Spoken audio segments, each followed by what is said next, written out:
Ladies and gentlemen, welcome back to Casual KO. Fun episode that we got coming right at you. We cut the dead weight. Jared's been fired. Jared is not here. He's done. He's not allowed back on the show. No, He's in all always allowed honesty, that. I know. In all honesty, I think that what's going on, he's just busy. He's a family man, a good guy, and he's fucking busy tonight. Give him a fucking break. So, If anyone deserves a day off, it's our boy Jared. He works hard. yeah, he's a fucking electrician. He's actually, the only one of the three of us that's, a fighter, you know. So yeah, man, he gets a day off and Alex and I are going to shoot the shit and give you some picks. We do have his whale bet. We do have his four-teamer steamer for the end of this too, so don't fucking trip. Everything's there. Coming off of a really fun UFC Louisville. And dude, I think the biggest flex for any one of us, right? Whether it's you, me, or Jared, I think it's like if two of us are siding on one side of a fight and the other one is like on the other side and they hit, I think that's pretty fucking cool. Now I did this 3 times this week. I got Imavov, I got Lapalus, and I also got Montana De La Rosa. And I felt good about that. Now, you guys also had some too. I forget exactly which ones you guys had. You and I both agreed on Rosas. What a great performance by him. You had Reyes, Alex. Jared and I both had Jacoby. It seemed like a fucking obvious pick, but you took And I the did end up losing on Jacoby because I rode Jared's bet, but I still had that bad gut feeling. You well, know, you I, picked it I here on just, the show. yeah, but I ended up riding the whale bet, which was Bruno and Dustin. Ended up dusting off $200 on that, but which I Yeah. stuck with my gut. I had a feeling that he was going to show up during that drop in competition, and he sure did. Yeah. Yeah, I mean, Prates hit, but you guys were both on him. I thought Jared had one, but I guess not. I guess Jared didn't hit any, but you and I did. I hit three, dude. I hit three. Denise Gomes was our fucking girl this last weekend. Yeah, Denise, I pounded her live too. She was plus 200 live in the first round. I said, I'm pounding this. And she was my only straight bet play this week. I almost swept the board. I had Denise as a straight bet, Bruno and Prates as a parlay. Then I had the Lee De La Rosa goes the distance, which was actually kind of sweaty. Yeah. Parlayed that with the over 2.5 in Cannoneer. So, right there, I'm up 3 units right there. And then I had a nice round robin. I had a nice round robin, and I screwed it up because I had two Jared Cannoneer plays in it. I had Jared Cannoneer plus 5.5, which I still think was going to hit if I got to a decision. I was pretty confident in that play. I had I had to take out a play, and good thing I took out the right one. I took out Jared Cannonier over half a takedown, and I said also straight bet that. So technically, I had two straight bets. It was plus 250 on Jared Cannonier to get a takedown. Smashed it first round. So Nice. love to see that. And my round robin, I lost on Andrea Lee. I hit on Ludovic Klein under 1.5 takedowns, another sweaty one because he did get one. And then I had Daniel Marcos finish only, but he couldn't finish the job, so that ended up being a push. But it was a very close week for a sweep for me. Nice. Only two losers on my slate with a push. The rest all won. Fuck yeah. Do you guys know if Lee from ONE FC, do you know if Lee actually ended up hitting? Lee hit. Okay. So it looks like Jared's whale bet hit and your parlay hit. Jared's whale bet did not hit, but his four-teamer steamer did hit, where he had Gomes, Lee from ONE FC, Klein, and Ferreira. Those all hit. I like to pick underdogs. Denise obviously hit. Sexy Mexi looked like shit, dude. He really didn't look like himself. I don't know what the fuck was going on.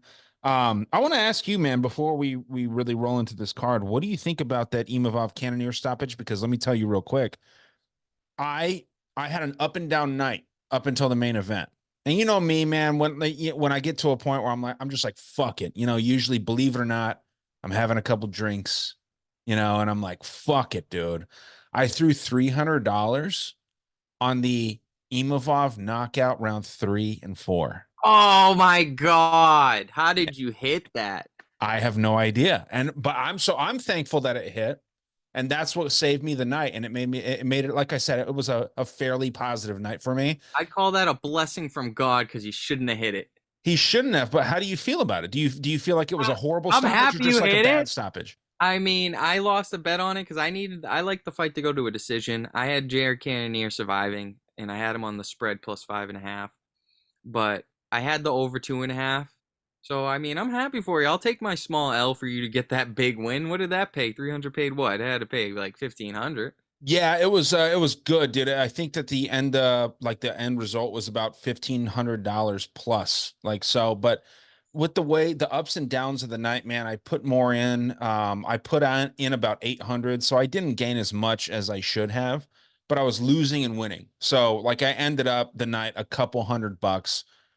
If I would have been smarter, it would have been like a very, very nice, positive upside. If I wouldn't have bet like fucking Jacoby.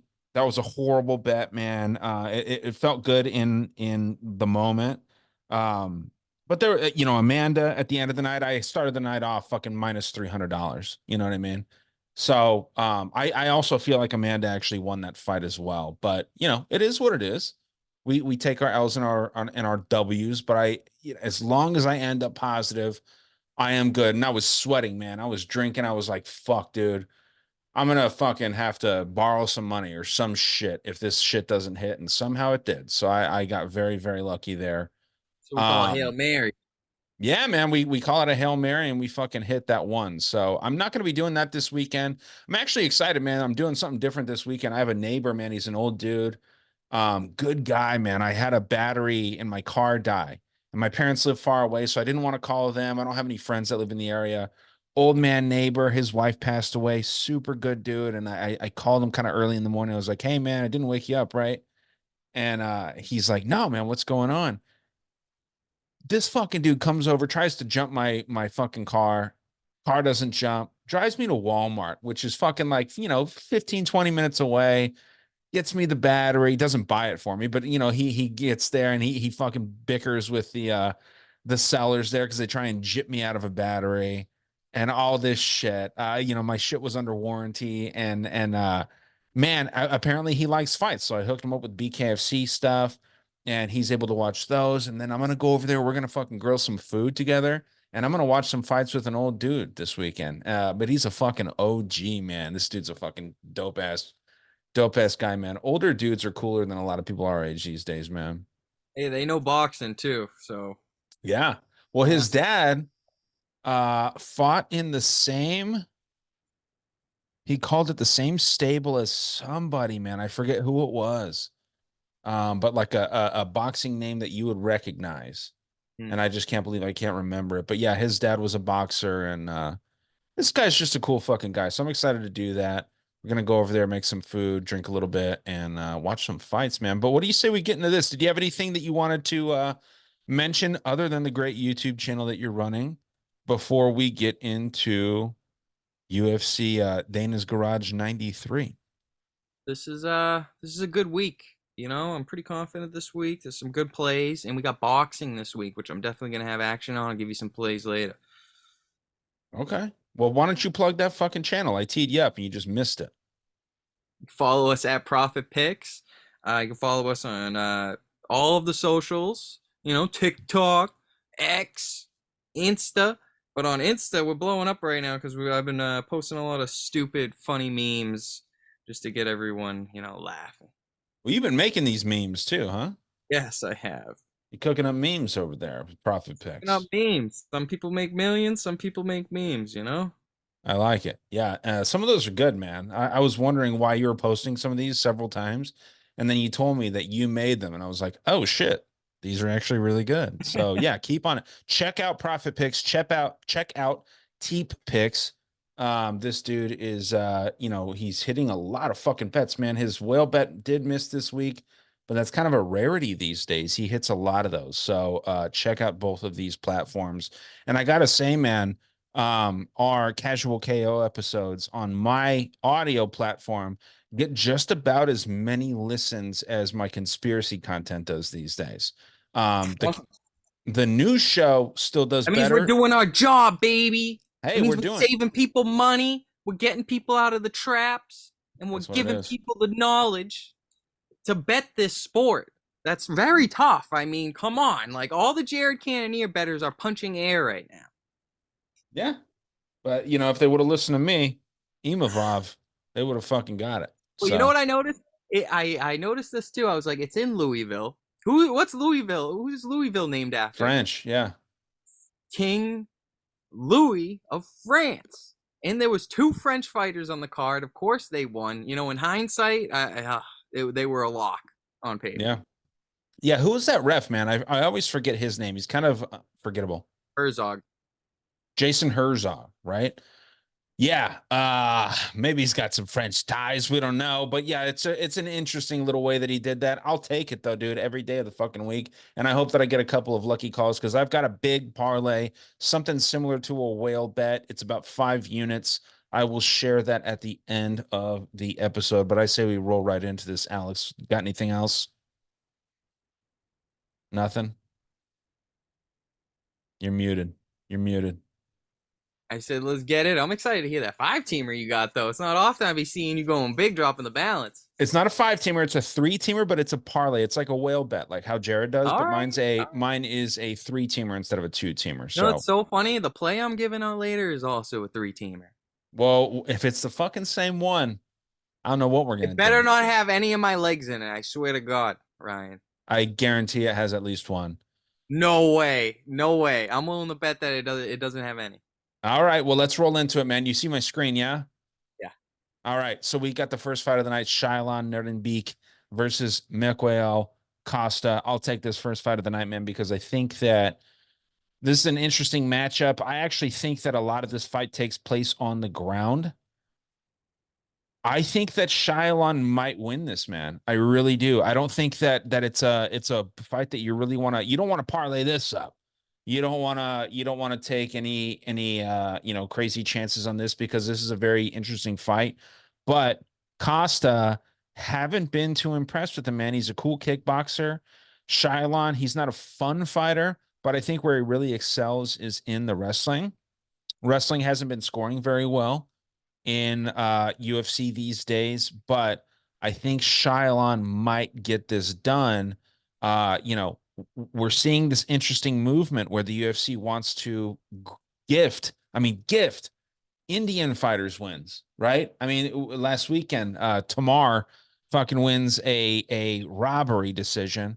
I think that this goes the distance, and I think that China, the most populated country in the world, I think that they definitely are going to kind of try and follow suit with India. It may not make sense the way that I'm saying it, but I think that they want more Chinese fighters to do well if this goes to decision. We've seen some shady shit go on with the judges.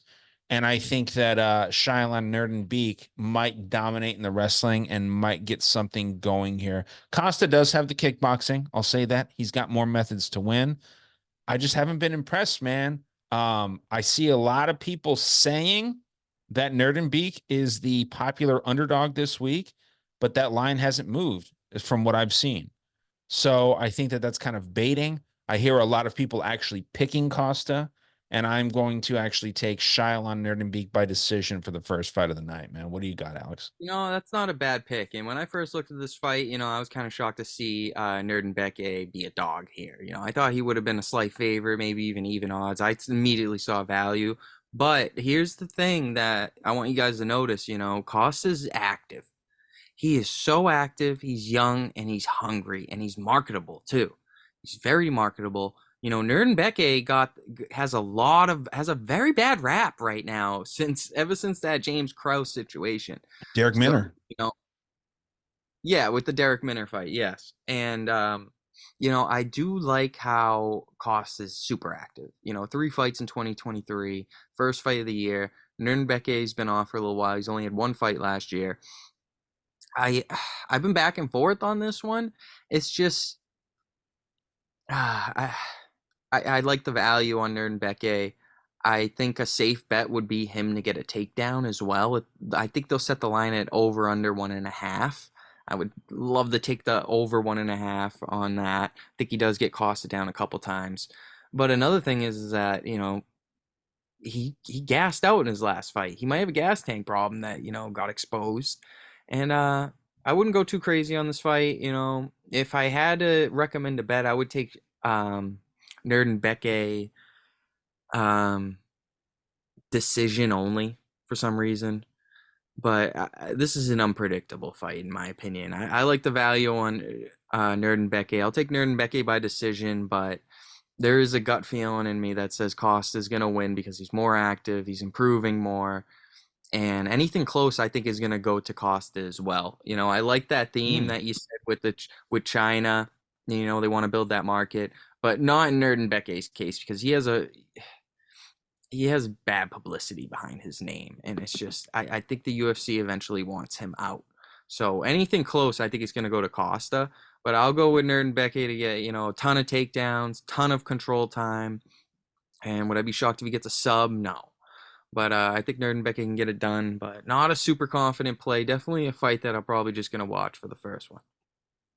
Yeah, I like it. You know what's interesting too, and this has been beaten to death. If you've been listening to other shows out there, they both were knocked out by Garcia, right? Their last fight, Steve Garcia. But the difference is Steve Garcia knocked out Costa 5 months ago, about 6 months ago, in reality, versus a year and 2 months he knocked out Nerdenbeke. So And if you use him as a measuring stick, I mean, if you use Garcia as a measuring stick, Nerd should be the pick. But, a lot can happen in a year. right. Well, that's the thing. He can improve his cardio, man. I think that Nerdenbeke is the pick here, and I hear a lot of people saying that he's the side, but no one's actually picking him. And I think that is definitely interesting because I haven't seen that line move much, and we'll see where that goes. But there is a curse when all three of us agree on one thing. But I have a feeling that Jared would have been on Costa. So, maybe I'm wrong, but at least we don't have that bias for all three of us picking the same fight. Second fight of the night, man. I'll let you take this. I know you like chicks, as do I. Julia Polastri versus Josephine Knudsen. Do you pronounce it Knudsen or Knudsen? I pronounce it Nutzen. Knudsen. Okay. You do Nutzen. Yeah, that sounds a little German. I've heard people say Knudsen where it's like nuts in your mouth. I don't know. I don't like that pronunciation at all. I go Knudsen. But what do you think about this, man? You got a kickboxer fighting out of Sweden. She's also really evolved her wrestling game in Knudsen. Hamzat Chimaev's girl. She's got the cardio better than Chimaev. And then Palastri, who is a fucking brawler, dude. Like, what do you think about this matchup? Another tough matchup. I was wondered why the line was so close. And, after we've seen these WMMA fights before, if you don't have a really strong lean, just stay away. I think there's too many questions around this fight. I hear Knutson is the most popular pick. I haven't heard anyone pick Julia. So, watch out for that. But, I think this is a banger. If anything, I think the safe bet would be maybe even an under here, even though Knutson's been to the decision, 3 times. I don't like this fight at all. Don't really have a good read on it. I'm going to go with Knutson by decision, just not super confident. Another unpredictable fight here, in my opinion. You're going decision? Yeah, I'm going to go Knutson decision. I think she just mixes it up. I think she can go for takedowns. I think she can hang on the feet. Kind of what Jazz the Vicious did to her. I feel like we see that all over again. Another play that I'm not rushing to the book to bet. Cool. Yeah, man. Not to spoil anything, I won't give anything else away, but this is the fight that I'm sweating the most on the night so far because I've got a big parlay. I shared this with you. I shared this with you and Jared The in our first group chat leg? on, huh? Is this the first leg? This is the first leg. The other two seem to be guarantees. So But Nutson's your sweat? Nutson is my sweat. I'm sweating on my Nutson. You know what I mean? It's scary. It's scary. But I think she's the more skilled striker. I think that she's got the better cardio. I think that she's just, the better wrestler. I think she's better everywhere here. And I hear a lot of people saying the same thing. I've heard one person online saying that Palastri is the side, but again, this line has widened pretty big. So everyone is on Knutson and they're all putting their money where their mouth is. A lot of people do believe that this fight goes the distance. I actually believe that Knutson gets a sub, and I think that it could happen in round 2 or 3. I think for the sake of betting, you probably want to take round 3. Um, but I'm going to take round 2 submission by Josephine Knutson. I think that she gets her finish here. She wasn't able to finish Marnik Man. Bad luck.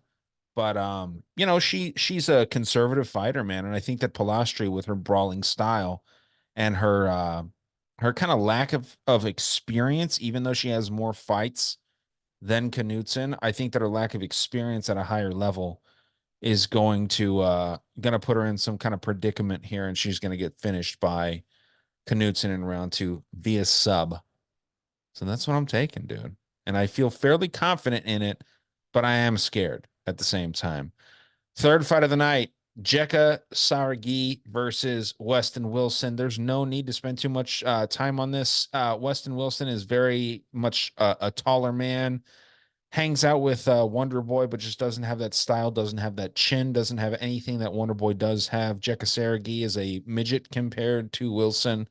And I wouldn't hate anybody taking that Wilson shot, man. Wilson, even though he's got that karate style, he's a great submission artist. He can actually work on the ground. And Sergi really struggles with that. Indonesia MMA is growing big time, and Sergi is the face of Indonesian MMA. But these guys are tiny. I mean, out there they have atom weight men's MMA in Indonesia. These are tiny people, man. And that's no slight against them. I mean, fucking, there's different people. Germans typically are bigger. There's different races. Africans tend to be bigger. Indonesians are smaller. Nothing wrong with it. But I don't know, man. This dude is going to go out there, and I think that he's going to throw bombs, and Weston Wilson has a weak chin. I don't think it's crazy that Weston Wilson gets a submission victory here because of Jekka's struggle on the ground, but I can't bet Wilson. At the same time, I hate this line for Sergey. For the sake of being entertaining, for the sake of being fun, I'll take Weston Wilson by submission. I'm going to take him round 1 submission. I don't think that anyone should follow that. But I don't think that this line makes any fucking sense for a 5'8" fighter to fight somebody that is at least in a good camp and has a fucking clear path to victory, which is on the ground. So give me Weston Wilson by sub in round 1. Don't tail that. Maybe sprinkle it if you got a little bit of expendable income. But Jack is probably the side here, but I'm going Wilson sub 1. What do you got, Alex? I could have sworn Jekka was like minus 400, but he's sitting at like minus 300, 350 range. But I've already heard some other people say, Jekka should never, ever, ever be this big of a It's favorite. bad. Yeah, it seems a little bit inflated. I get the value on Wilson. I think a double method bet is great here in this spot. Jekka by KO or Wilson by sub is definitely something I would be interested in taking. I think that's going to be juiced as well. Probably cap that minus 200, minus 250. But I keep your eye on your props for this bet, for this fight. The no distance is going to be juiced because I see violence in this fight as well. Yeah, minus 600 on the fight ends inside the distance. I mean, that's a safe leg. Give that out. But you know, yeah, I'm gonna go Jekka. I think he's the marketable one. I think Weston Wilson's gonna get cut here. Would I be shocked if he gets a sub? No. Like I think he's. It's just I don't see him pulling what like Jimmy Flick could pull. Jimmy Flick. You see him throw some like flying triangles, some some stuff outside of out of the box, out of the ordinary. And I just don't see Weston Wilson doing that. I see him going for leg locks, ankle picks, and I can't even remember the last time someone's got one of those in the UFC. So I'm gonna go with Jekka by Before, KO. before, oh shit! I was gonna say I got you written down, Jekka KO. What round? But you already said KO, so I'm sorry to interrupt you. But what's your method in your round? Jekka KO round 1. Okay, so we're both going early. I bet you that line's gonna be set at plus or minus 1.5 as well. So interesting fight. Hey, I gotta tell you, man, you took that last fight, right? Yep. We got Carly Judice versus Gabrielle Fernandez. Now, Gabrielle Fernandez, not the physique that I like in a woman, right? She's very strong. This girl's fucking ass is insane. Have you seen this girl's ass? No. It is fucking like it's disturbing. It's disturbing how muscular, but also how nicely shaped Gabrielle's ass is. And she looks like a dude. She looks like a dude, but that ass is insane. I mean, when she's wearing a bikini, you know, waist down. That shit's nice. But yeah, she's got a chin. She looks like fucking Gilbert Burns, to be honest, from the waist up. But yeah, that ass is insane, man. It's crazy. It's disturbing. Now, as far as the fight goes, what I think happens here, you got a kickboxer versus another striker, Carly Judice. I think of her as a kickboxer. Am I wrong in that? How do you view Judice? Yeah, definitely a striker, in my opinion. High volume though. High volume. Sure. Okay. So the last two losses that Gabriel Fernandez has are to wrestlers, right? You've got Teresa Bleda, who is, she mixes things up well. She's very tall. She's that girl with the mohawk for people that don't remember. Tall as shit. Very well rounded, kind of a pitter patter striker and a great grappler. And then Jasmine Vicious, who is a phenomenal wrestler, Canadian girl. Um, I simply think that Gabriella is more experienced. I don't know if the UFC actually wants Judice to win. Um, but yeah, I mean she's 3-1, Judice is. So, she can lose this and she can grow in the UFC. She's a marketable chick, I guess.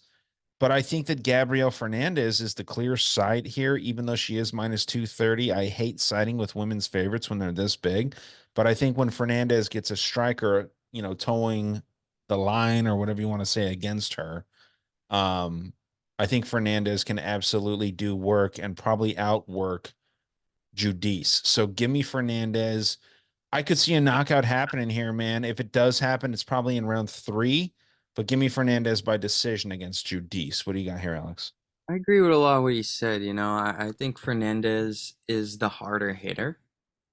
And it's just what worries me is the volume. I love tailing volume in women's MMA. They typically get the judges' scorecard, even if they're just swinging at air. It looks like they're working.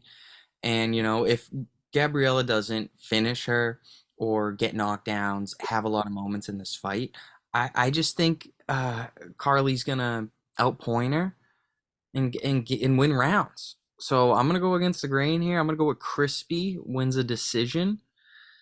But another one I'm not gonna be throwing money on. And if you want to be safe, you could bet her by decision only. So if Gabriella does knock her out, you get your money back. Your parlay will not break. You'll just lose a little bit of profit. Did you call her Gabriella on purpose? Did you see that ass picture that I saw? It might have been a misclick. A little Freudian slip. Uh, Grab. okay, yeah, Gabriella. I mean, god damn, that ass is insane. It's insane. Okay, next fight of the night, Garrett Armfield versus Brady Heastand. And Garrett Armfield notably just beat the Golden Goose. I mean, I can't stand Brad Katona, man. I really can't, but he did do a good job in You his know what? last I had performance. Garrett in that fight, and I wasn't confident on it, but I think he's better than Brady. And I see so much value in this Yeah. Armfield line. Well, this is I think It's this is going up. It's yours. getting worse. I remember it was like one minus 160, 170. It's going to minus 200, and rightfully. All the early action they see this is an easy fight for Garrett. I think he stops the takedowns. And I think he cracks Brady. I think he's going to knock out Brady. This is one of my confident bets of the card. I will be betting my boy Garrett Armfield. He didn't let me down in the last fight. I don't see him letting me down in this one. This is a passionate pick for me.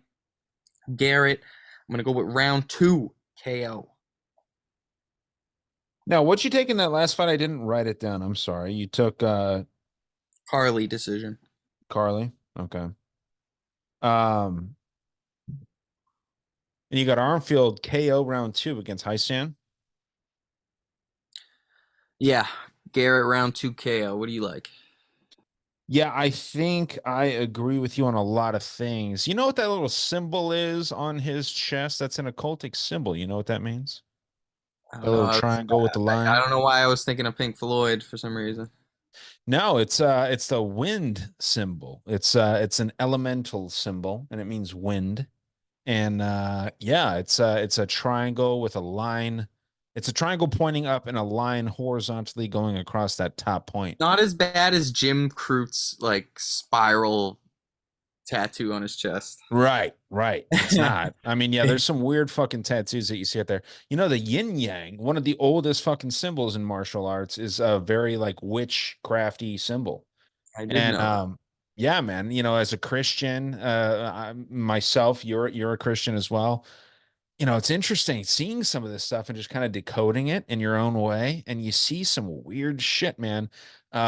People like Israel Adesanya and some of these guys where they use stones and crystals, and Jared Cannonier using crystals. That's literally why I bet against him.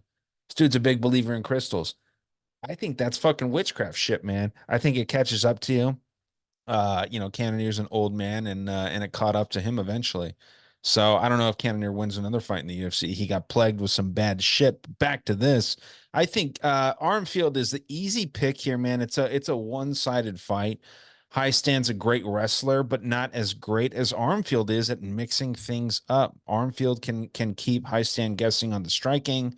It looks like High Stand has Messi in his corner. You see this guy over his right shoulder. It looks like fucking Messi. Um, Wish version. yeah, the wish version of Lionel Messi there. I don't know. I think that this is it's an interesting line. I'm surprised that this line isn't bigger, more wide. But yeah, give me Getting Garrett wider Arm. by the second. What's that? Getting wider by the second. Okay. Well, yeah, give me Armfield by decision. I think that Armfield just kind of makes this look dominant. I'm curious as to how many finishes are going to happen by the gloves, by the punches. You know, we saw some finishes by knees last week. We saw some finishes by elbows. You know, that Bruno Ferreira knockout was knockout of the year so far. That Oh, spinning back amazing. elbow. So amazing. Maybe not knockout of the year because, you know, you obviously Max Holloway is going to get that award, Yeah. but it was up there. It was top three, and it's gonna be top three at the end of the Definitely year. top Yeah, three. yeah, dude. Give me Garrett Armfield. Give me him by decision. I see a lot of competitive fights on this card, and I think that a lot of them are gonna end by decision. But yeah, give me Armfield uh by decision, as I said. Now we'll move on to the next fight. Nate Maness versus Jimmy Flick. Jimmy the Brick. Jimmy the Brick Flick. I love Jimmy Flick, dude. I really do. I like him. I like him. I like him as a person. I don't like him as a fighter. I don't like him as a fighter. But this is a good dude. This is a good guy. Now, with that said, I'm picking Nate Maness. I really do like Jimmy Flick though, man. Something got to me when he won against Malcolm Gordon, and that's a bad UFC win. Who gives a fuck if you beat Malcolm Gordon? But he was screaming in the microphone. He was like, "I got you a set of gloves, Dad." You know, like he was yelling at his dad in the fucking microphone, just saying, like, "Dude, I got you one, Dad," because he wanted to get gloves against Costa, and he wanted to get them against Johnson too. But he got knocked out in both of those fights, and he was so fucking happy that he got his dad a winning set of gloves in the UFC. And like I've got a good relationship with my dad. I love my dad, and I thought that that was so fucking cool that he was just like so stoked that he got his dad a fucking set of gloves and he could sign them for his fucking dad, dude. Like that's beautiful shit. But Jimmy Flick is past his prime, man. He's been in mixed martial arts for a long time. He's taken a lot of punishment. He is in my opinion, unless he's fighting somebody like Malcolm Gordon, he's a round one submission or bust fighter. And further than that, I think that he is a first or second submission attempt or bust fighter. If he doesn't get that first submission or that second submission attempt, I think he's cooked. Now, Maness is a tough motherfucker. I think he's well rounded enough. And I think in the new age of mixed martial arts, It doesn't matter if you're just great at jujitsu. Look at people like that fucking Gracie punk. I forget his name that fought the Canadian dude and just stunk up the whole fucking place. Just looked like a fucking prick going into it. He's like, "Oh, my daddy's Gracie." And then he goes in there and fucking just stinks up the entire fucking venue with how horrible he is at fighting. Jiu-jitsu is not a fighting system. It's a competition driven system, you know? You can, yeah, of course you can choke somebody out on the street, but I guarantee you most jujitsu fighters out there, they let go in a street fight if somebody taps because they're conditioned. It's not a fighting system, man. These guys by and large are soft. So, with that said, I love Jimmy Flick. I think he's a good dude. Nate Maness, I don't really give a fuck about him as a person, but he is in my parlay, my whale bet, for lack of better terms, to beat Jimmy Flick. And I think he does so by knockout in round one. Nate Maness knockout round one against Jimmy Flick. What do you got here, Alex? I'm on the same exact play and method. I'm very passionate on Nate Maness, but I have to admit with you, I'm a big fan of Jimmy Flick too. He's entertaining, and I love when he gets booked a fight because I know it's going to be easy money. And the easy money in this fight is bet the under. The under 1.5 should be so safe, and I think it's way underpriced in my opinion. The under 1.5 in this fight is the first leg for me as well. It's so funny. We were very close to almost having the same pick. This is so close. But What do you mine's better so odds. Yours is getting juiced. You were at minus 400 a couple days ago. You're sitting at minus 500, yeah. This is a spot where you got to take the double method, Maness by KO, Jimmy Flick by sub. That's the only two scenarios in this fight. 100%. So I'm going to get a little bit greedy. I'm going to cut out half the fight. I'm going to take the under 1.5 at minus 200, and I'm going to throw a couple extra legs on that. And I love this play. I think it should be minus 300, minus 350. I think this is going to happen, 80, 90% of the time. So what is your fighter and method just for the sake of the show? Finesse, round one KO. But I'm telling you, if you're going to be betting this fight, bet the double method, Maness KO, Flick sub, or bet the under 1.5. You know? Yeah, maybe what we should do coming up here is instead of like insisting on taking, round and method, maybe we just take our best bet of the fight, That's you know? that this is something I'm betting. These are spots in UFC you don't get often, but when you do get them, you want to capitalize. The no distance in this fight is just 100% going to happen. Okay. Well, yeah, maybe that's something that we can look into. I can put a request in to our Like, producers. I'm very confident on Nate Maness round one KO, but you got that 20% chance that Flick just throws up a flying triangle. Maness lags out a little bit. Gets caught in it. Flick is a little bit. He's slick. He's pretty slick with the BJJ. He's aggressive with it, and he's fun to watch. Have you ever seen a bad Jimmy Flick fight? To be honest. No, never. That's why I think that the UFC keeps him around and why they welcomed him back with open arms. And yeah, instead of being Jimmy the Brick Flick, he should be called Jimmy Slick Flick because this Yeah. dude is slick. He is Yeah. great on the ground. But yeah, he's very deficient in the ground, or I'm sorry, on the feet at distance, especially. You tie up with this dude, he can trip you down, he can do some weird shit to get you down to the ground. Not good takedowns, but like a typical jujitsu kind of nerd, even though I love the dude. I fucking love the dude. I almost bought one of his cards, dude. His cards signed are $8 online right now. I almost bought one because I just love this guy. I think he's great. But haven't done it yet. We might. Alex, do you mind if I take this next fight, and then you can take the next one because I'm very Right passionate ahead. about this one. You go Okay. right ahead. So Tagir Ulanbekov versus Joshua Van. I'm gonna save you the suspense. I'm taking Joshua Van. Okay. The reason I'm taking Joshua Van was supposed to fight the headliner in this fight.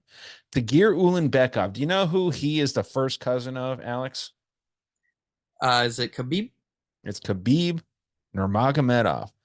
But He is the worst fighter out of all these guys. Maybe Abubakar might be the very worst, but Bubakar is the worst. Tagir is not the worst. Tagir is not very good. Um, But Joshua look at his Van, last two fights, though. yeah, he's lost two fights. Fucking No, look at his Joshua. last two. Well, his last two fights are against Cody Durden and Nate Maness. Nate Maness and Cody Durden, they're not great fighters, man. I know, but he's finishing him. He's looking good. He got a knockdown one of those fights. He's been looking good lately. I mean, I Have gotta you give him looked at credit. Joshua Van's takedown defense? I have. He is good. You know, everyone's giving him credit against Zalgas. I He's do well, like no, Van. not Zalgus, man. It's there's people that are shooting 4 takedowns and getting zero, 3 takedowns getting one, 2 takedowns getting zero. All these things. Joshua Van is a new age of MMA fighter where they are so well rounded. Joshua Van wants to be entertaining. He wants to strike. He wants to beat the shit out of you on your feet, and he wants to he can fight well moving back. He can fight well moving forward. He can do it all. And he's so young. He's getting so good from fight to fight. Now, when he fought Felipe Boons, great performance. When he fought Kevin Borjas, a little bit underwhelming, but he did what he had to do against a great striker. Borjas is a great striker, man.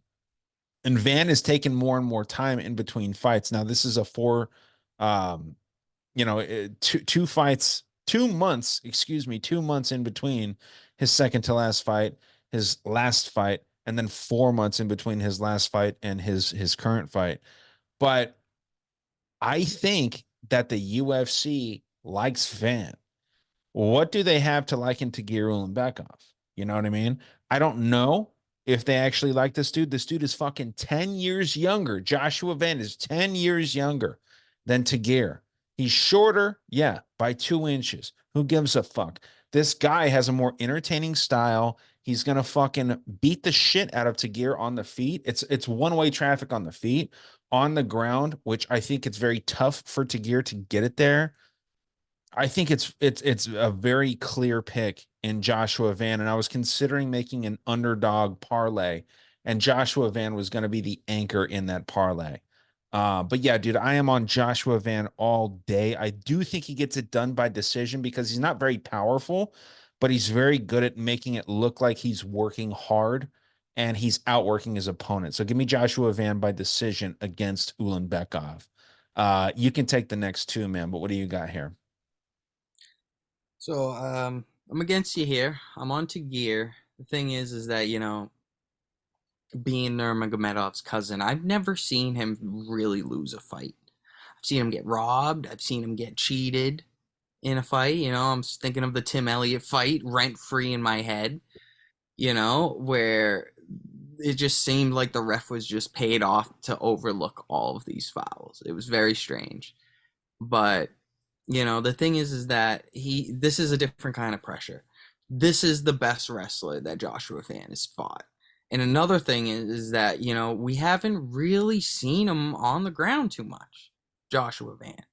And I think there's going to be a very big difference in the ground game here, especially when he gets him down. I think he's eventually going to get him down, and I think it's just going to wear on Van. I'm very worried of a sub here for Van. He's very young. A loss in his career against Tagir is nothing. A win here would be amazing.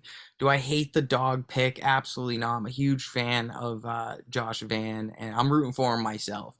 It's just I don't think this is a good matchup for him. I think it's a little bit too fast. He does deserve it. I just think he's gonna, have to hit the drawing board a little bit, and he's gonna grow a lot after this fight. But I think Tagir is gonna get the best of him. I think Tagir is gonna get the takedowns, get the control time, maybe even get a sub.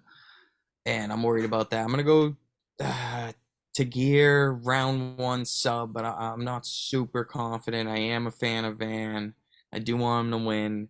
And you're also right. Anything close, if it's, a lot of strikes versus a lot of control time, Van could easily get a decision here. We've seen the UFC is not a big fan of Tagir, clearly by his resume. But I gotta go with Ulanbekov here. Round one sub. Do you know Ulan Bekov? I just gotta write this down. Round one sub. Wow, you're not giving fucking Van any respect. Do you know who Ulanbekov lost to in 2018? Who'd he lose to? Zalgas Zumagulov. And was that by decision? Yeah, but he Okay. lost. I don't agree. You watched the fight? I recall some of it. I just don't believe Tagir would, They go were in watch that Kazakhstan. I'll Elliott give you fight. that. It was what? They were in Kazakhstan. I'll give you that. Even more of a reason why.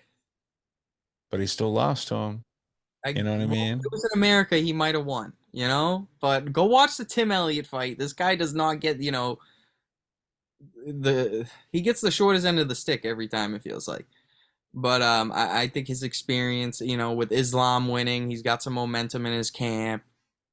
Going with Tagir all day. The question is, do you think that fucking Habib is going to be in his corner? It's his first cousin.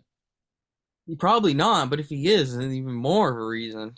Yeah, I'm going to be terrified as somebody that's holding a ticket on Joshua Van if Because Khabib walks out there with him. Habib has never lost in the corner in Well, the Habib UFC. is In the about UFC. Habib's almost $3.5 million down in taxes, so he's got to work a little bit more. He can't just sit there and do mother's plan and sit on the sidelines and money launder and stuff like that.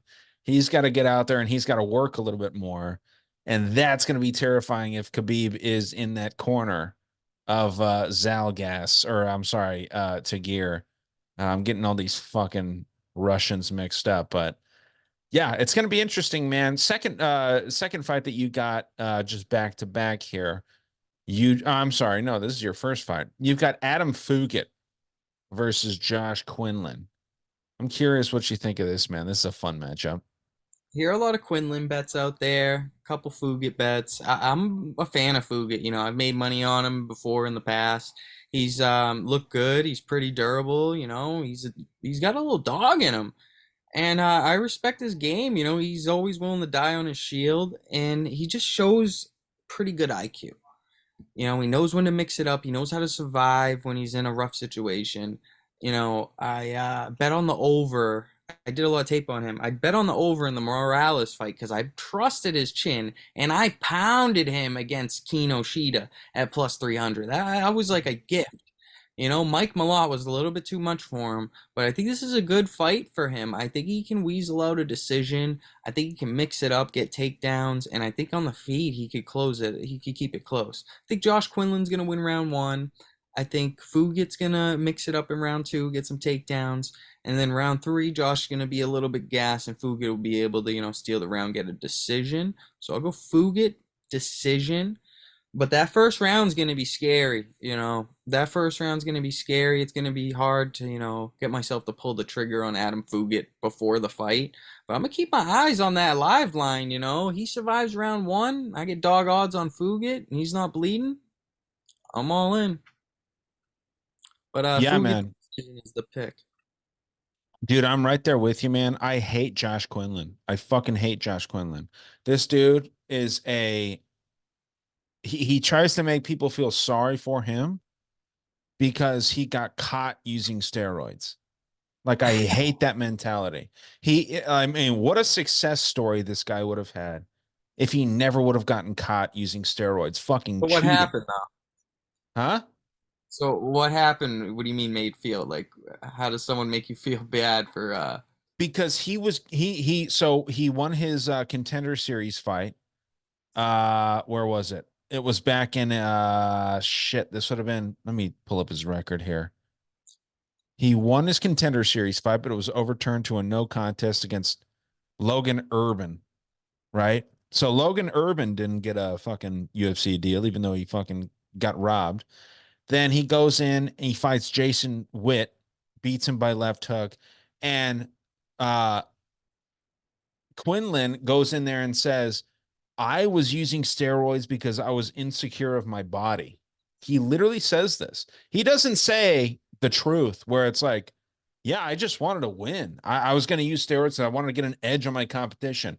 I would respect him for that. It's the same reason that I have like this Telling the slight truth. disrespect for John Jones, where John Jones acts like this good Christian and he's all about just doing the right thing, but he's continuously used steroids and he's done coke off of strippers' asses and all this shit.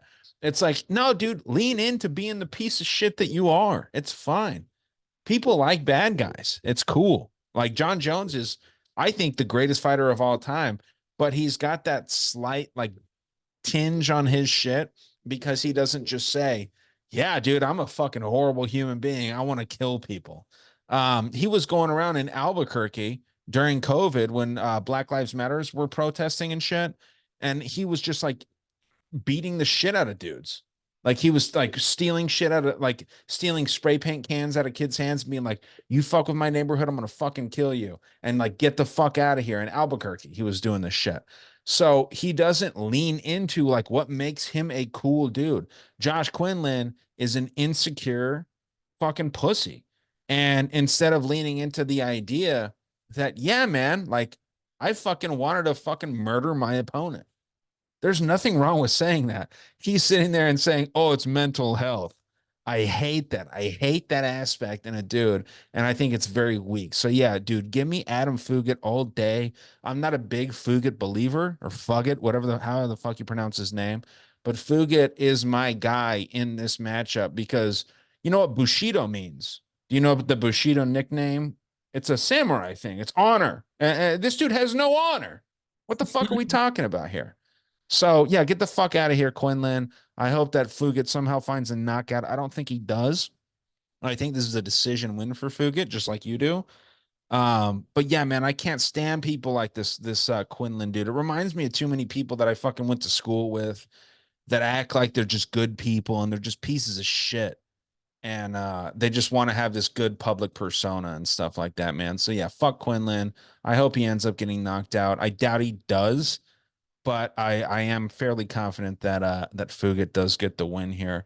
This is your second fight in a row, and then we'll move in to the third. This is the well, shit, there's actually is this the second one in a row? One, two, three, four, five. Okay, so we only have five main card fights. But you got Asu Almabaya versus Jose Johnson. This is somehow taking place at flyweight. Jose Johnson is 6 feet tall, trying to fight at 125 pounds. Think about that for just a second. 6 feet tall, fighting at 125 pounds. How tall are you, Alex? I'm 5'9", And how much do you weigh? like 125 pounds, 30 pounds, And 35. you seem like a skinny dude, like not too skinny, but like a physically, normally built dude. Look at that fucking bicep. Dude's a normally built man Very at average. 5'9", at 6 feet tall. This guy wants to cut down to the same weight that our co-host here, Alex, is. I don't even fucking know if this is possible. People trip out about fucking the tarantula, right? That fraud known as the tarantula, cutting down to 155, and he's only 3 inches taller. Jose Johnson is gonna cut down to 125 pounds to fight Asu Almabayev. I don't know how that works, man, but what do you Yeah, see this very fight weird. as? Yeah, what do you Very see this fight as? bizarre. I mean, you gotta wait for the scales on this one, but a guy at 125, at his size, he's skinny, he's a lanky guy, and I'm a fan of Jose. I've won on him in the past. He has the You death touch. I hit him against Chad and Helliger. I thought that was a lock. But a lot of people aren't giving him credit in this fight, because Chad took him down, Blackshear took him down. Pretty much this guy's easy to take down. He's kind of going through the same thing Charles Johnson is going through. He's getting is wrestlers. Right. He's had 4 fights in the UFC. He's been taken down 24 times. And that's over a span of 10 rounds. 10 rounds, he's been taken down 24 times. So every round, he's on average getting taken down 2.4 times, which is outrageous. And now he's fighting one of the better wrestlers on the resume. And it's scary, but you'd like to think if there's a huge strength advantage, if he does his weight cut right, he rehydrates super fast, and everything goes the right way for Jose, then that minus 450, I mean that plus 450, and growing by the second is going to be 100% live. Like this is one of the spots where I know the guy can do it on the feet. I know he's aggressive.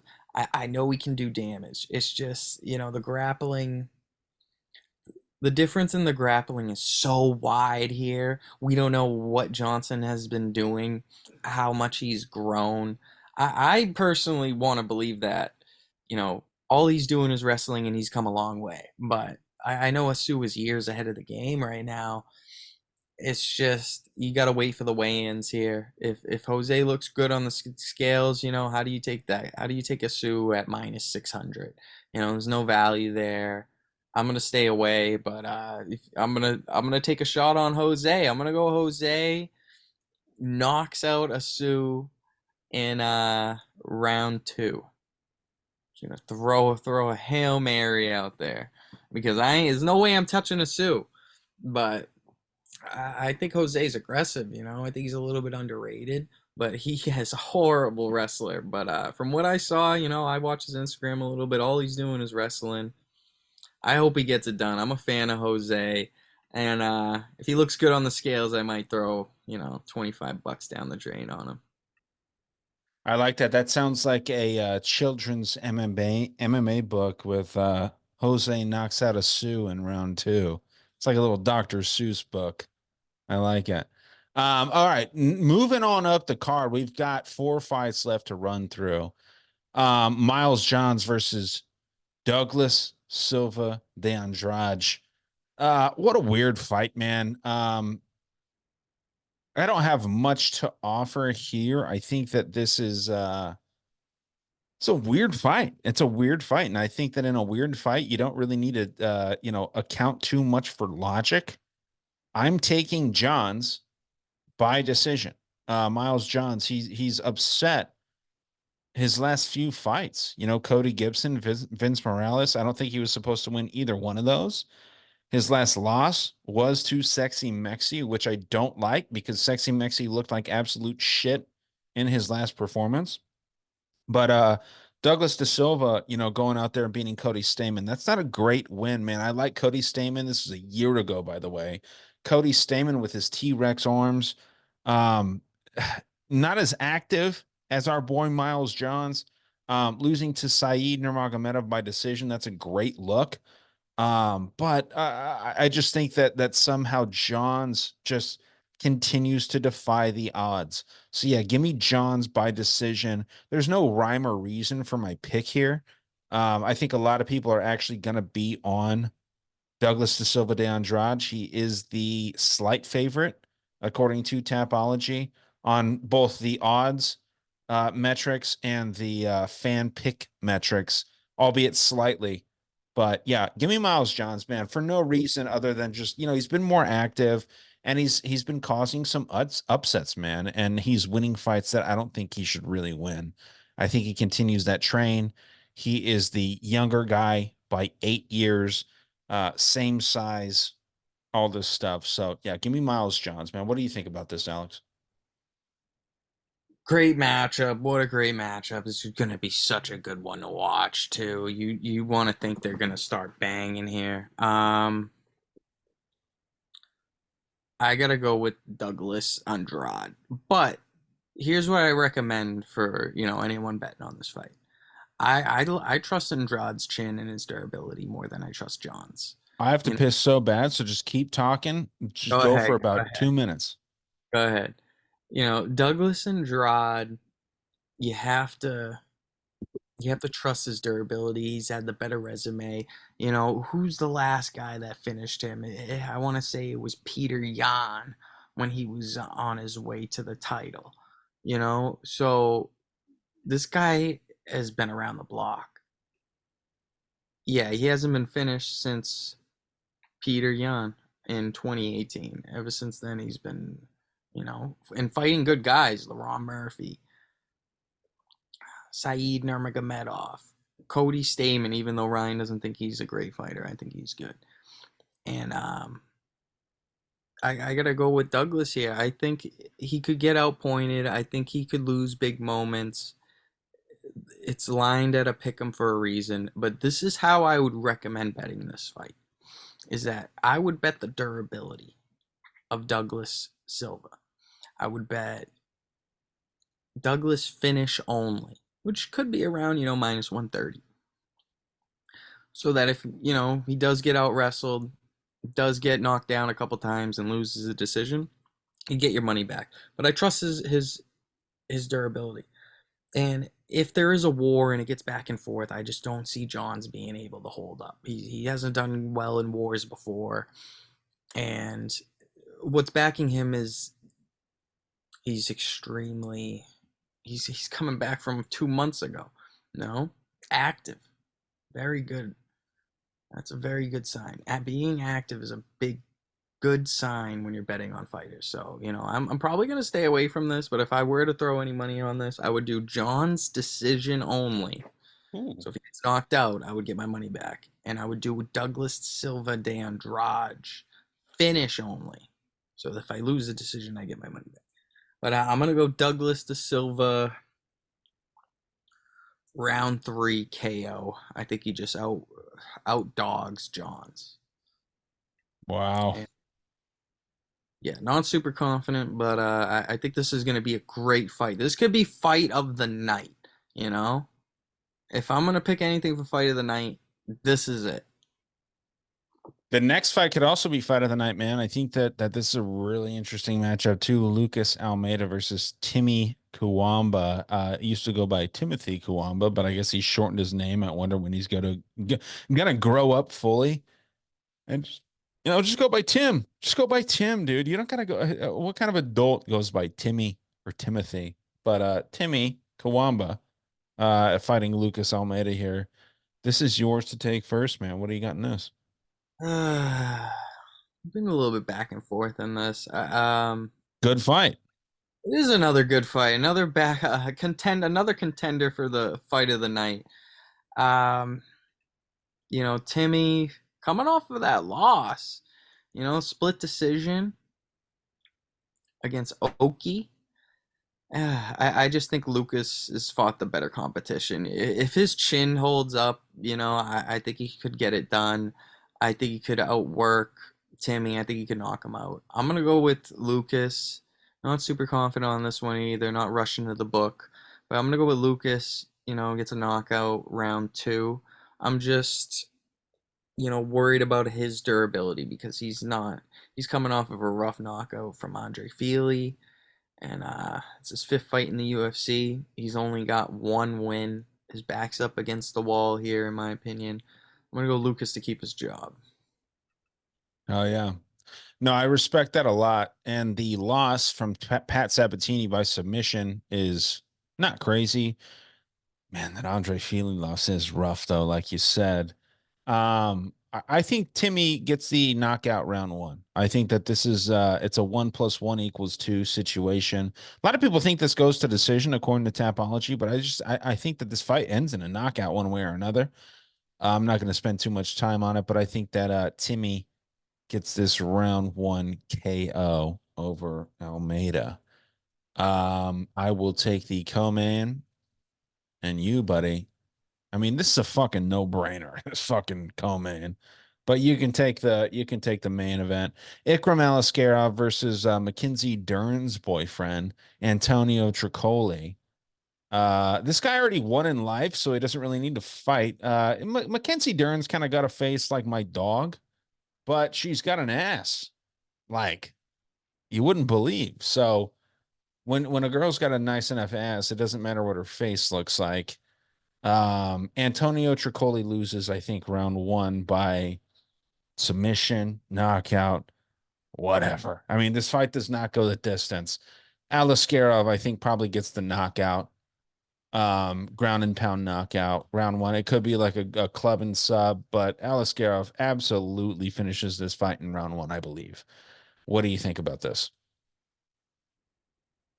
Why'd they put him in the co-main event is all I have to ask. You know, there's a reason. There has to be a reason. They know this is going to be a crazy, unpredictable fight, you know? And they are, I don't know, maybe they're punishing Dern's husband here from his steroid use as well. This guy's on the juice. And I think Ikram's a little bit overrated. No offense. I know a lot of people like him, but I think he's a little bit chinny. I think the chin could get exposed in the UFC. And he's Hey, a no one's horrible. offended, Alex. No one's offended. You use that term too much. No offense. Whatever. I think he's a little bit overrated. I'm not impressed by his resume. All right, you beat Warley Alves. Good for you. You beat Phil Hawes. All right, who hasn't knocked out Phil Hawes? It took you 3 rounds to beat Dennis Tahulian. Sure. You get what I'm saying? It's just He's like I see methodical. things like that, and I'm like, wow, Dern's husband really kind of looked good in that plus 750. Do I think he could survive a fucking round? I mean, I've seen Dennis Tahulian survive a round, and it just worries me. If he wants to grapple with Tricoli, I think that's going to give Tricoli his best advantage is the BJJ. I think on the feet as well, I think he's got a puncher's chance. We're just getting to the odds range where it's dog or pass. I mean, what kind of prop could you hit? I think the fight's gonna have moments for Tricoli as well. I think this is gonna be a back and forth fight. I think we could see, Ikram get a knockdown, and his dumbass jumps into guard, and now you see the bottom game of Tricoli. And it's just, I think the fight could be back and forth. I think it's going to be a fun fight. And it just makes me think of JDM versus Basil. You know? You remember that when it was a co-main event? They brought this Yep. guy in. Not really too many people knew about him. And everyone thought Basil was so good because he went the distance, and Basil has not shown shit since then. Exactly. I just think Ikram's a little bit overrated. Too many questions behind Antonio. Uh, it's just I don't trust him here. I don't trust Ikram. I'm gonna take him here. Um, Those shoulders, dude. I mean, look at the shoulders of I'm gonna Ikram. take him by knockout. I'm gonna do round 2 instead of round 1. It's just I could see a lot of things going wrong here at minus 1400 for Ikram. That is wide. It's Well, yeah, almost you don't take a money line. You never take a money line on at these odds. You take a round one knockout, you take a round one sub, and that's it. Other than that, you take fucking you Tricol. might have to just take a Liskarov by KO at minus 160. That might be the only play. Sure. Or you pass. There's nothing wrong with passing people. Perfect pass. You And know? that's how you be a good gambler by passing on like fights like this. Too many question marks. Am I gonna be shocked if Tricoli wins this fight? Not at all. Okay. Well, I mean, if you want to not be a bitch, you bet on this fight and you take fucking Ikram round one. That's what you do. So what's your final method, Alex? Round 2, Ikram. Even though everyone in their mother picked round 1, I'm gonna go against the grain here. I'm gonna say Tricoli pulls the Charles Oliveira move like 3 times before the ref stops in. You got the KO round two? Yeah, I think Tricoli, uses that BJJ to survive. Okay. Now I'm very interested in what you think about this main event. Alex Perez versus Tatsuro Taira. Alex Perez has fought more times in the last 4 or 5 months than he has in the last 3 years. And he's been doing great. I mean, he fought Muhammad Mukayev. Yeah, you look at his last 5 fights, he's 2-3. But look at the guys he's fighting, man. Alexandre Pantoja, losing to the guy, but Alexandre Pantoja is beating everybody, giving a valiant effort against Muhammad Mukayev, who I think is dog shit personally, but he's a decent grappler. And then he goes out there and just knocks out Matthias Nicolau. And all of us were on Matthias Nicolau that last time. When I remember this because it was a fucking mind-blowing thing. I was But you on look back, Perez. I was on Perez.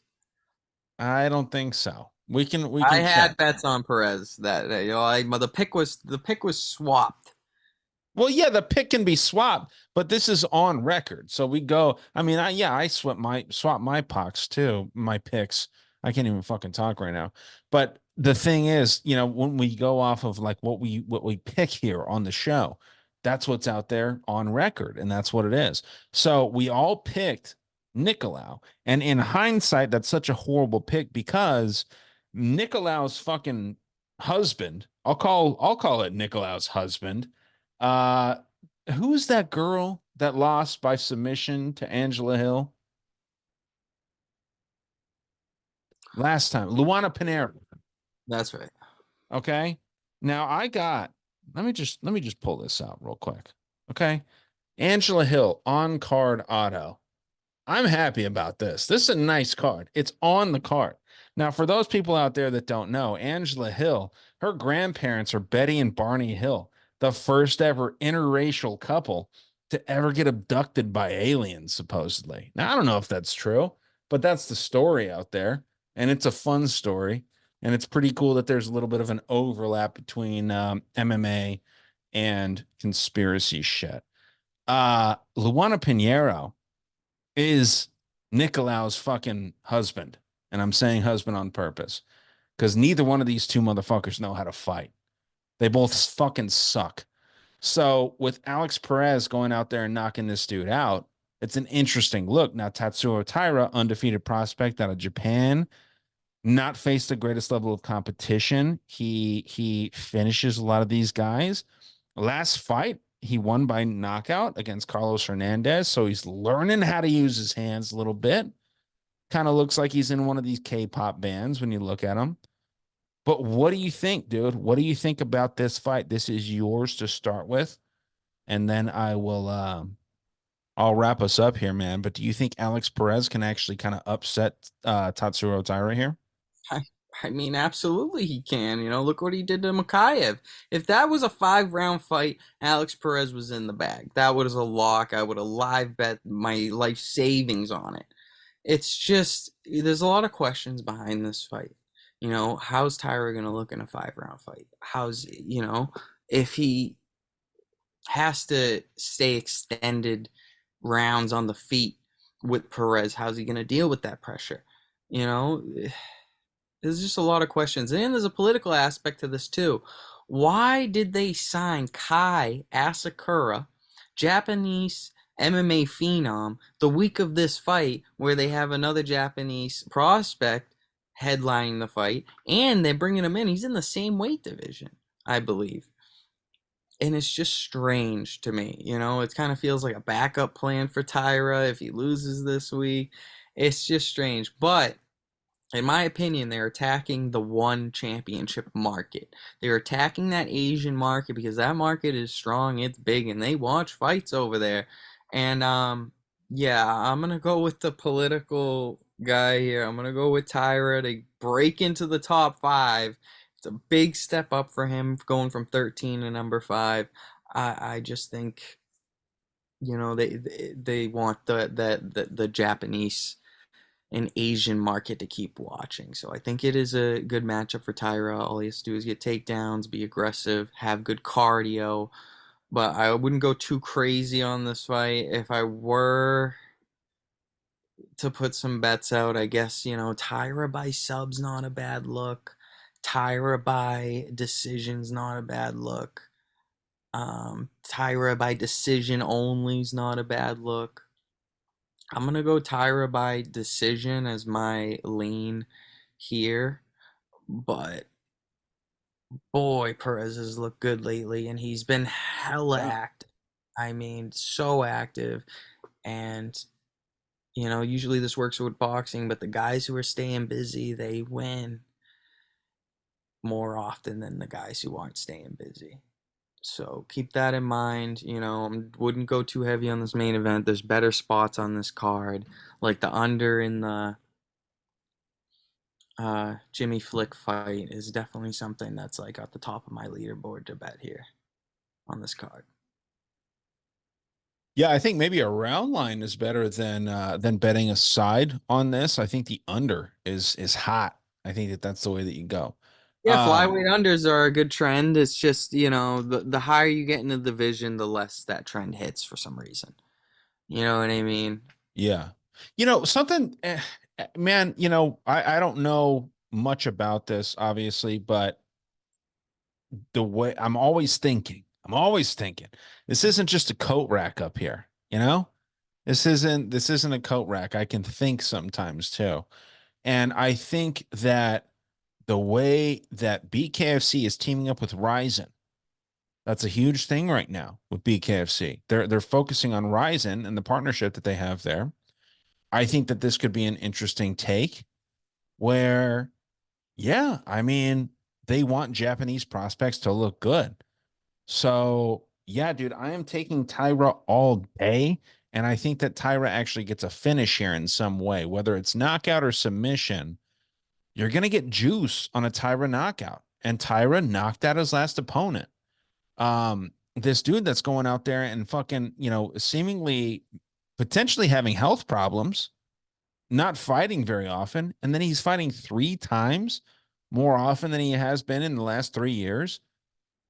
I think that it's a no-brainer to take Taira by finish in some way. Now, how ballsy do you want to get? Do you want to pick it by round? Do you want to pick it by whatever? I think that Taira gets a finish. The logical way to approach this would be a Tatsuro Taira submission, round 2, 3, 4, 5, something like that. I don't think it happens in round 1, but I think a submission happens. If you want to get real crazy, pick a knockout by a round for Taira. But I do think Taira wins, man. What the fuck is the point of Perez winning here? How does that benefit the organization? That doesn't mean that it can't happen. Things happen all the time that they don't want to happen. People break their legs. People do weird shit. It's a fucking fist fight. But if things work out the way that the UFC wants it and the combat sports world wants it, I think that Tatsuro Taira wins this. And I think that he does so fairly early, rounds 2 or 3 by submission. Give me Tatsuro Taira round 3 submission. I'm going to take that fairly confidently, man. I think that he gets a sub at some point. Um, but yeah, I've got it marked down here. Tatsuro Taira submission round 3. See what happens. It could be a nasty fight, and maybe Perez fucking knocks this little twink out, real early on, because this is a little kid. I mean, this is a young dude. He is taller. He's kind of bigger than Perez, but he doesn't have the grit that Perez does, and he hasn't fought the competition that Perez has. So it could be, kind of a nasty, just like, y'all must have forgot kind of performance. But I don't think this is it right here. Taira, I think, is better than Makayev. I'm not a Makayev believer. So yeah, give I me agree. Taira, man. Give me Taira. What do you got here, man, before we get out of here? All right, I got a three-teamer. I got two picks in boxing. We're going with David Benavidez money line minus 650, and then we're going with Gervonta Davis money line minus 600. And the last leg to bring it to minus 104, minus 100 range, basically to a pick 'em. You're gonna drop the under 1.5 at minus 200 in the flick fight. And yeah, that's my big bet this week. So you got a Pretty confident. parlay. Yeah, it's a three-teamer, and Okay, I'm pretty repeat confident in the them. boxing. The only sweat is the flick fight. I mean, that's the lowest odds. That's pretty much the only sweat in my opinion. Okay, repeat it. You've got Benavidez, Davis, and Flick, but repeat it and say it slowly. David Benavidez money line minus 600. Gervonta Tank Davis minus 600. And then you get the under 1.5 in Jimmy Flick versus Nate Maness. And I also have Jared's plays too. If you guys want to tail those, because he's been hot. Oh That four, yeah, yeah. Read his, please, because that 14 was nice no, his last. 14er didn't hit last week, did it? He hit something last week. Okay, Yeah, he hit something last week. Klein hit on Klein. He hit on let me see. Yeah, he had Gomes, he hit Lee on from Gomes. Hit one, on Klein. Klein for yeah, yeah, that plus 900 hit. Yeah, that fucking made my day too. Yeah, So plus fuck your 900. whale bet. You just hit a 4-teamer, bro. Fuck the whale bet. All right, so he's got hold on one second. He sent me in on Instagram. Yeah, to be clear, his whale bet did miss, but his four-teamer did hit. So if you would Oh, have you're put a gonna hundred hate his dollars whale down, bet. I got his whale bet. if you would have put His a hundred whale dollars bet. down on that four-teamer that he had last week, $100 would have gotten you $1,000 back, $900 profit. So yeah, I mean, like I said, we cut the dead weight here, but hopefully the dead weight will be back next weekend. So he's got Costa, Mel Costa at my and a two. This is a two-teamer, by the way. He's It's the whale. Costa and Tagir Ulanbekov. Okay. Yeah, I disagree with this. So that's plus 125. And now Okay. he's giving you the steamer four-teamer. He's got Knutson, Josephine Knutson as the first leg. Then he's going with Quinlan, Josh Quinlan. He's going for the second leg. Then he's going with Miles Johns for the third leg. And then he's going with Perez. It's the last leg, plus 1130.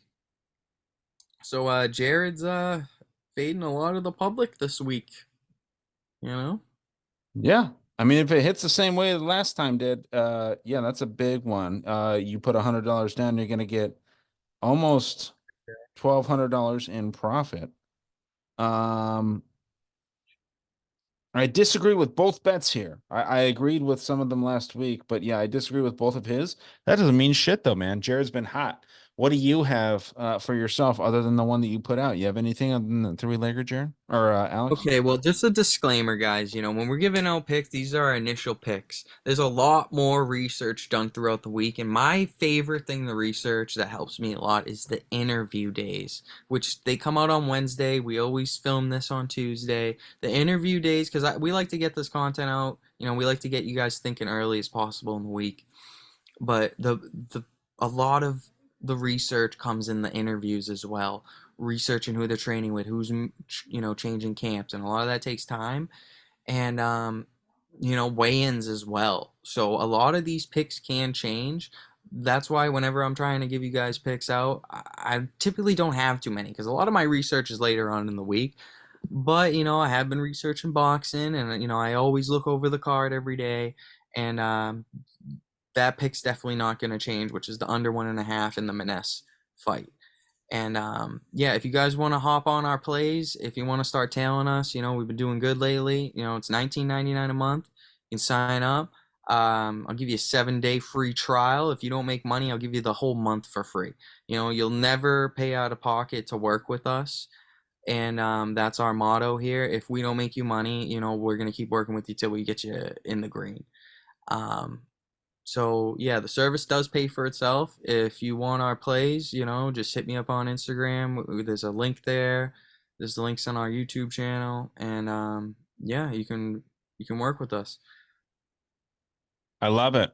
Yeah, man, we actually want to do, I mean, we've been talking about this for a minute. We want to do something after the weigh-ins, potentially a live show or just potentially something that we can just throw out there real quick to where we can just get our last minute picks where we're just like, hey, yeah, we had this thought at the beginning of the week, but now we're switching up. Here it Yeah. is, blah, blah, blah.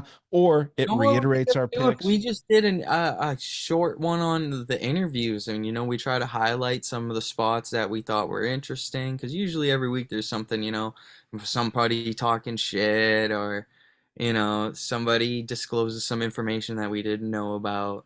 Right. And yeah, those honestly give us some good information, and then maybe we could throw some what we find on their socials, see if we see any big differences or any good info.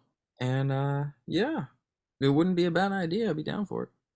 Yeah, we're working on a lot of things, man. Potentially some stuff with you know, BK, excuse me, BKFC. I can't bet on that stuff, but I can at least moderate between two thought processes between Alex and Jared here. Now, my one pick for this weekend, it's a parlay so far. This is what I have on record right now. It's at plus 115. Josephine Knudsen, Nate Maness, and Asu Almabayev. Those three picks are plus 115. Now at this point, I think it's minus 250 for all of those. So I caught them kind of early in the week. We're working on trying to get our picks out there early, and then we'll kind of reiterate these later in the week and whatnot. But yeah, man, it's gonna be a cool little week here heading into this, and just wild, wild, fucking serious, like 8 more weeks of fights or something like that, just straight.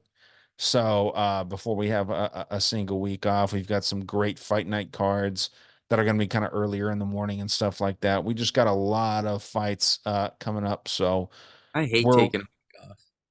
huh? I hate taking a week off. It sucks, man. It's actually fun, dude. Like when you have to bet on fucking PFL Yeah. or whatever, PFL sucks, dude. I like LFA, I like Cage Warriors, Well, I'll but tell you one PFL thing I like sucks. betting on, and that's one championship. Yeah, And one's cool. we got the source for that. T Picks, man, is the one championship. He gave me like 6 plays the other day, one loss by a robbery. Yeah. Well, that's what it is when it comes to decision. But yeah, man, I appreciate you hopping on. We missed Jared this weekend, but he will be here next week. He's here in Otherwise, spirit. we'll go fucking find him. If not, we'll go find him. We'll drag him in here. But yeah, this is a family man, so fucking cut him some slack. Alex, everyone needs to know that they got to go and head over there to Profit Picks on YouTube just to check out the visuals. They can see our fucking faces if Yeah, they we're want posting to. more content. We're posting some stupid, funny memes, keep you guys entertained. We're gonna start posting free picks. I might be giving out, my whole slate every week for a while. And yeah, I'm gonna convince Jared to start giving out some free plays, and yeah, we're gonna make you guys some money. Yeah. Yeah, baseball. Baseball's another thing too, man. Strikeout lines on pitchers, that's a fucking fun thing to bet on. If you're ever No, you know what bored, I've been doing? Hits. I've been focusing on guys to get hits. oh no, pitching strikeouts are fucking fun as shit.